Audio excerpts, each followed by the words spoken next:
Il y a très longtemps, une jeune femme pieuse nommée Marie vivait dans la ville de Nazareth. Elle était connue pour sa foi et sa dévotion envers Allah. Un jour, alors qu'elle était seule, un ange lui apparut. Cet ange était l'archange Jibril, Gabriel, qui lui apporta un message spécial d'Allah. L'ange dit à Mariam qu'Allah l'avait choisi pour donner naissance à un enfant exceptionnel, un enfant qui serait un signe pour le monde entier. Mariam, surprise et inquiète, demanda à l'ange comment cela pouvait être possible, puisqu'elle n'avait jamais été mariée ni connu d'homme. L'ange répondit que pour Allah, rien n'est impossible. Il lui expliqua qu'Allah avait décrété qu'elle serait enceinte par sa volonté. En entendant cela, Mariam accepta ce miracle avec humilité et confiance, en se soumettant à la volonté d'Allah. Mariam quitta alors sa ville pour un endroit isolé, où elle donna naissance à son fils, Issa, Jésus, de manière miraculeuse. Il n'y avait personne pour l'aider, mais elle sentait la présence d'Allah à ses côtés.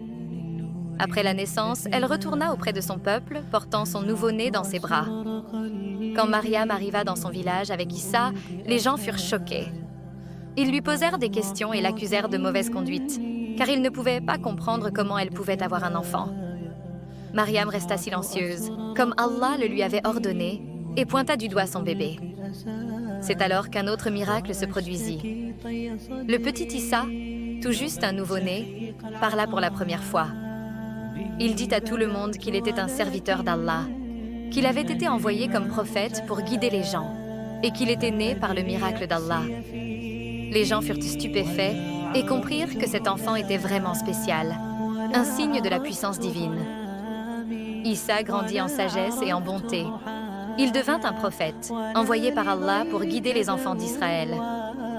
Allah lui donna le pouvoir d'accomplir des miracles, comme guérir les malades, rendre la vue aux aveugles, et même ressusciter les morts.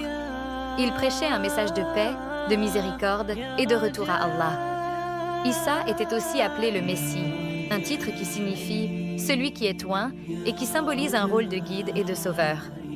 Sa mission était d'amener les gens à adorer Allah seul et de leur enseigner la miséricorde et la justice. Dans l'islam, il est dit qu'Issa n'a pas été crucifié, mais qu'Allah l'a élevé au ciel.